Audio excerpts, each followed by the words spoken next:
11.6, the impact of 10 minutes to go, folks. The impact of e-commerce on business performance and on strategy, both nationally and internationally. Note here, this is extraordinary. We have two ands in this bullet point. Yeah, no essay title, I said earlier on, should ever have an and in it. You cannot have an essay on performance and strategy. That's ridiculous. There's so much involved in performance, so much involved in strategy, you couldn't do it. They won't do it. Andrew is no fool. Andrew Gillespie is no fool. It will be either an essay on performance or an essay on strategy. Yeah. So, actually, I haven't put up my examples. I've got a whole sheet of examples for you that will be in the pack. And there I list completely separately performance and strategy. I take them as being separate bullet points. Nationally and internationally, I think you can get away with in an essay title. Impact on performance. Performance is usually measured in terms of profit, sometimes in relative terms, i.e. profitability. Yeah.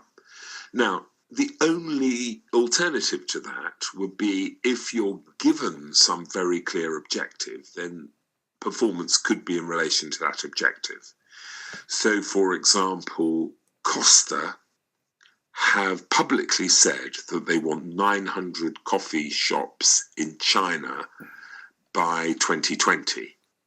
And so performance against that yardstick, that's performance. But in the absence of any separate objective, we're talking profit. Impact of e-commerce on profit margins, or profit rather, remains very unclear. In the grocery retail business, there's no proof it can ever be profitable. Yeah, nobody would have started Ocado if they'd known what was going to happen. This business is 15 years old and it still can't really make a meaningful profit. In food delivery, Just Eat is like a 12% sales tax, transferring profit from A to B. Yes, so what's the impact of Just Eat on performance in the food delivery business? And the answer is makes no difference overall. It's just that Just Eat, in effect, takes all the profit. Impact on performance, even the global big daddy Amazon has remarkably low profit margins. In 2014, it made operating losses. For the first 9 months of 2015, Amazon globally had operating margins of 1.5%. Of course, there are clear winners such as ASOS, Domino's and Just Eat, but it'd be wrong to suggest that e-commerce has brought about a general boom in business performance. Performance nationally and internationally. Now, really, I'm looking internationally now. For Britain's most important international companies, GK and Jaguar Land Rover, JCB, Rolls-Royce, Nissan UK and Unilever, e-commerce isn't important to any of those. It's companies such as ASOS, Just Eat, Ted Baker, Super, frankly, some much smaller companies. They're making progress internationally, perhaps to be followed by John Lewis and M&S internationally. But even here, the global potential of e-commerce is more theory than practice. Supergroup barely mentions it. That's simply to demonstrate in the world of Airbus, a much bigger consideration for them is this is supply and that is demand, and it's the mismatch between supply and demand that is their issue. But I haven't got much time. Impact on strategy. Carrying on. Strategy. Moving on to strategy. Strategy is the medium to long-term plan for meeting objectives, and of course, e-commerce will play a part for large businesses. The question is how big a part? Is it the single most important issue? Perhaps yes, for Pizza Hut, playing catch-up with Domino's. Or is it just one among many things? What if you're Associated British Foods, who run Primark and Kingsmill Bread? In 2015, sales of Kingsmill plunged by 23.3%. Yeah, nearly £100 million. And that was due to Tesco's range rationalisation programme. Basically, Kingsmill was kicked out so that they could order more Hovis and Warburton's bread. This all came about because of pressure from low-cost Aldi and Lidl. So if you're running ABF, that's a big issue. Also, in 2015, they fell, margins at Primark fell because of exchange rates. Yeah, although they increased their investment by 30% in new store openings, all I'm saying is there are some big strategy issues. E-commerce isn't going to get much of a look in ABF board meetings.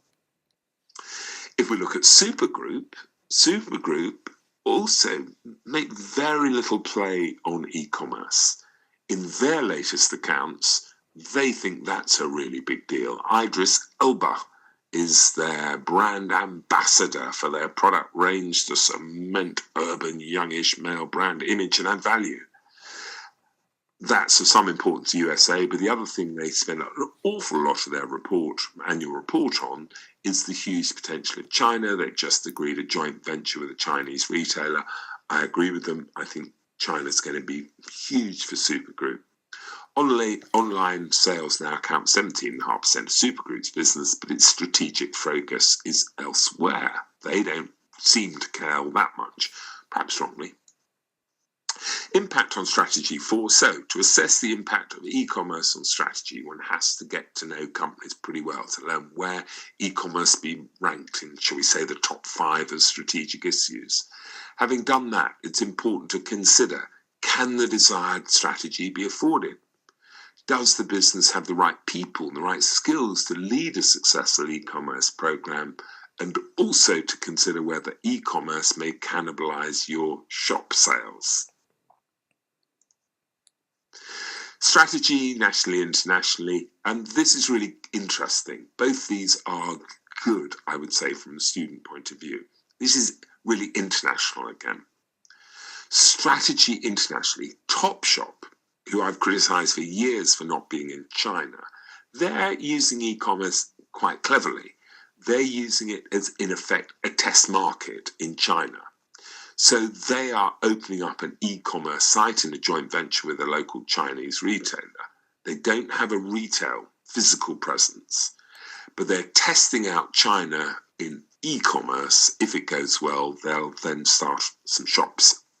Yeah, that's strategy, isn't it? For ASOS, international is the way to their next staging post of 2.5 billion of sales. So their objective, in effect, now is to try and go from their current 1.15 billion to 2.5 billion of sales. They have 9 local country sites, including US, Russia, and China, but they ship to 240 countries. Yeah? What about investment in more local sites as a strategy for growth? So for them, a strategy, e-commerce strategy, internationally, surely, is to have more than 9 local country e-commerce sites. What about one for India and one for Brazil? And surely if you have more in local language so that people can understand what they're doing, surely you will sell more. That's a logical way of trying to build from that sales level to that sales level. Conclusions: every strategy is constrained by external factors, such as the macroeconomy. When making moves internationally, the list of external factors rises. Yep. The exchange rate, the value of the pound, becomes important. The cost of shipping becomes important. The cost of setting up locally, e.g. new warehouse in China, becomes important. And the ref to Waitrose, I shall stop at this point. Here's another article. I've got more. There are more than just here that'll be on your memory stick.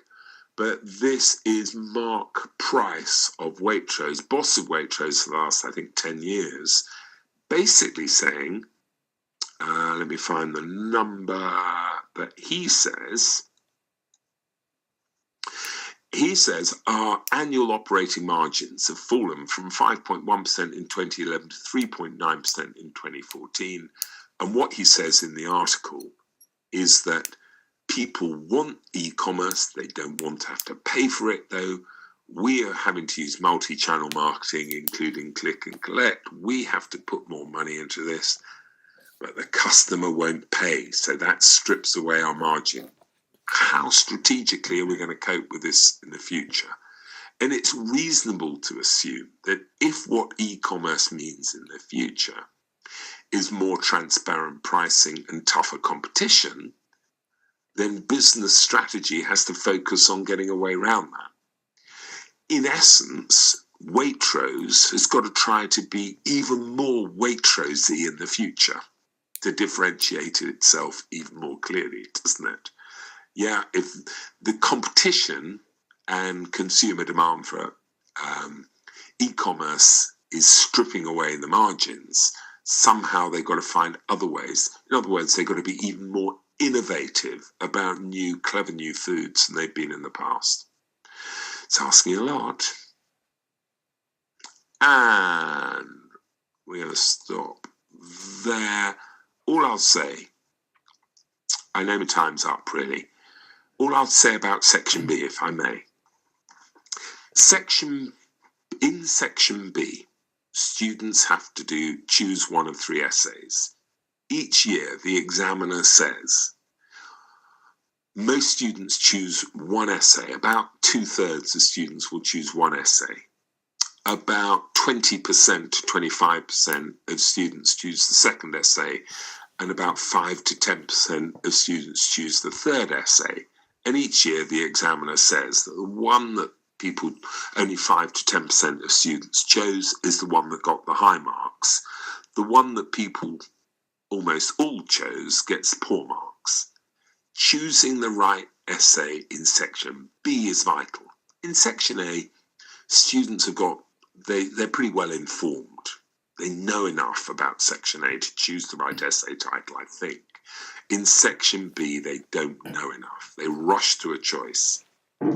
In Section B, you really have 10 to 12 minutes in comfort to choose your Section B essay. It's very important that students should have a go at planning each of the 3 essay titles, not rush to one and then plan the one. They should have a go at planning all 3. And if I point out this title that I used last year as well, here's a classic title. In this title, it's important that the student should appreciate what is going on here in this Richard Branson title. That lots of this is simply application, and there in the middle of the essay, the blue is the real title. To what extent will the performance of a business such as Virgin inevitably decline after the retirement of its founder? It's very important that a student should have thought enough not to simply choose the title because it says Richard Branson. Yeah, they must spend time. And what they should spend time on, I would suggest to you, is that they should think to themselves, yeah, do I like the context? If you can tick that, that's great.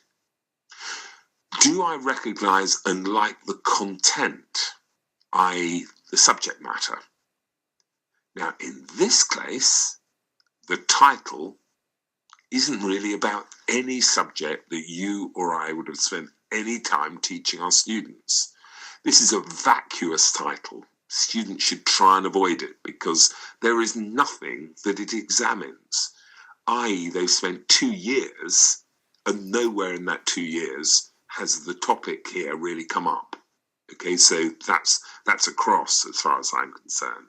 Can you recognize the content? Are you comfortable with it? The answer here should be no. Can you see, the third issue is, can you see the structure for answering the essay? And here, okay, that's straightforward. To what extent will the performance of a business such as Virgin inevitably decline after the retirement of its founder? Well, it might decline or it might not decline, and that's the structure of your answer. Yeah, can you see the structure of the answer? Finally, can you see what there is to evaluate? And here, too right you can, because here we not only have the phrase to what extent, but we have what is a fantastic word to have in a title, and that's the word inevitably. To what extent will the performance of a business such as Virgin inevitably decline after the retirement of its founder? And ultimately, I shall finish off by saying, ultimately you can say that Nothing is inevitable in business. Not a lot is inevitable in life, as we know, other than death and taxes. But nothing is inevitable in business. And therefore, ultimately, the word inevitable allows the candidate to come up with a firm and decisive conclusion that they can justify. And that's wonderfully powerful. So in the case of this essay, context pretty good. Structure, I can see it. Evaluation, I can see it.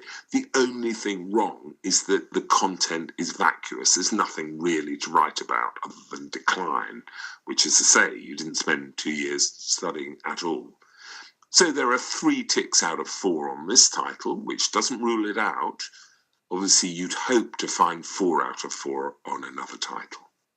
Okay, I've overrun rather badly, so I will stop there.